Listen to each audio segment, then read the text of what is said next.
lanjutkan ke informasi lainnya, Saudara. Yang menarik dari pemilu 2024 ini adalah persentase jumlah dan usia pemilih. Iya, Komisi Pemilihan Umum mencatat kalangan generasi Z alias Gen Z dan milenial menjadi jumlah pemilih terbanyak.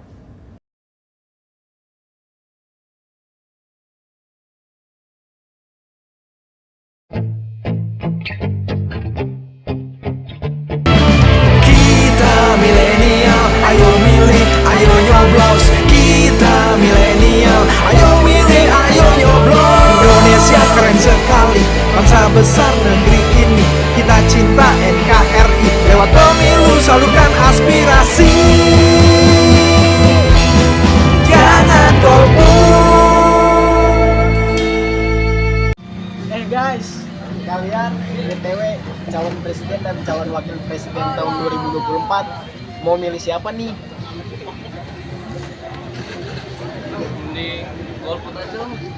Lagian juga kandidatnya nggak ada yang meyakinkan, nggak ada yang mewakili Gen Z, kuno, pemikirannya kuno. Jangan gitulah, karena kalau misalnya kita golput berarti kita nggak punya pilihan, berarti kita nggak punya pandangan, dan kita kalau misalnya ujung-ujungnya harus golput, kenapa harus ada pemilihan? Iya, bukan itu masalahnya. Kita kan Gen Z kan, kita harus punya apa ya, pemimpin yang benar-benar bisa mewakili kita gitu loh, yang melek teknologi, yang ya mewakili aspirasi kita lah sebagai anak muda lah. Kebanyakan kan pemimpin kita kan egois, ya kan, kita anak-anak muda nggak boleh kasih wadah, nggak boleh kasih ruang kan, itulah makanya golput deh. Kalau saya tidak setuju dengan pendapat Anda. Kalau misalnya kita golput, berarti kita mematikan yang namanya Demokrasi. ya pandangan, atau bahasanya pandangan buat memilih pemimpin yang lebih cocok. Seenggaknya dengan satu suara kita, walaupun kita tidak tahu nanti ke depannya bagaimana, walaupun kita sudah tahu bagaimana nanti ujung-ujungnya itu memimpin gitu kan, dia memimpin bagaimana caranya supaya sefrekuensi atau memajukan bangsa, itu kan kita tidak tahu ya, karena nanti kita mikirnya ke depannya. Tapi setidaknya kita harus bersuara, karena suara kita sama dengan kita setuju dengan aspirasi rakyat. Sebenarnya kita Gen Z itu bukan nggak mau pilih pemimpin, sebenarnya lebih ke kita mau nyemplung politik aja. Kita lihat partai-partai politik, terus calon-calonnya, pejabat-pejabatnya yang udah jadi, itu apa ya, sikapnya jelek gitu loh, apa sih, kinerjanya jelek, nggak ada yang benar-benar bagus lah.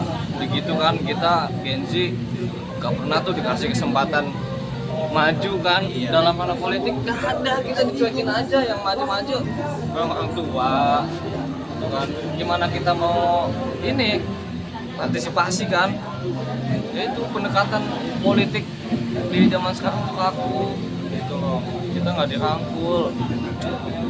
Jadi ya udahlah, kalau generasi dia doang yang mimpin ya golput aja, apatis aja kita. Sebenarnya kita masih seperti itu Pak, karena kalau kita pengen mengubah suatu sistem emang susah. Iya. Kita mau mematikan pemikiran-pemikiran orang tua yang di atas kita atau pemikiran kuno itu emang susah, karena mereka berbeda zaman dengan kita. Kita mengambil perspektif atau pandangan dari zaman mereka sama zaman kita itu beda. Beda. Ya, Kan harus makanya ada kolaborasi lah. Tapi gue punya satu cara Bang. Gue punya satu cara gimana kita supaya dipandang atau diapresiasi dalam dunia politik, itu dengan cara kita up speaking. Speak up ya. Speak up. Walaupun kita tidak dirangkul, tapi kita harus yang namanya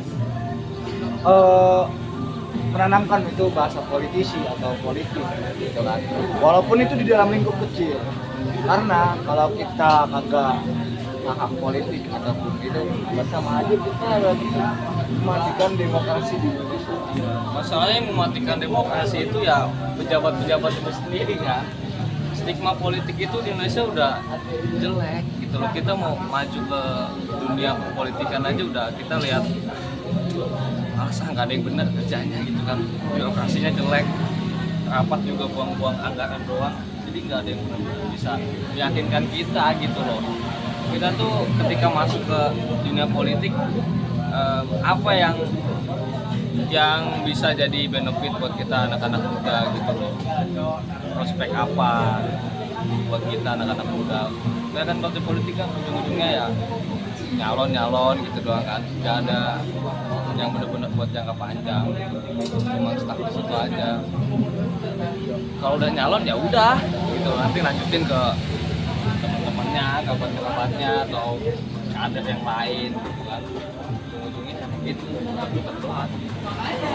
Kalau menurut Bang Pawas gimana sebagai petengah? Kalau menurut saya gini teman-teman, negara kita ini demokrasi, jadi kita sebagai warga negara harus tetap menjalankan hak dan kewajiban kita, yaitu mengikuti kontestasi pemilihan umum ini. Kalau menurut saya sendiri ya, menurut gua nih, kalau di pemikiran abang ini, ketika ada di pemikiran orang lain sangat berdampak buruk gitu loh. Ketika nantinya banyak suara yang emang tidak bisa digunakan secara utuh. Jadi kita sebagai rakyat juga harus lebih bijak dalam memilih seorang pemimpin yang nantinya emang mempengaruhi nasib kita sebagai warga negara.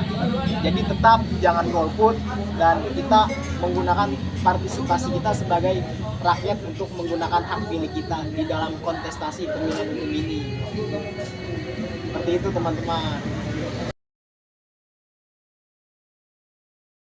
Tidak perlu menjadi orang terkenal untuk membuat perubahan, karena setiap suara memiliki kekuatan. Jangan golput, suaramu sangat berharga untuk negara.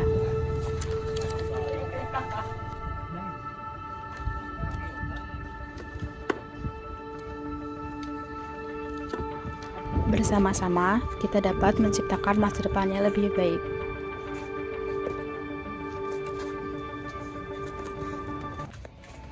Pergilah ke TPS, jangan golput, suaramu menentukan masa depan.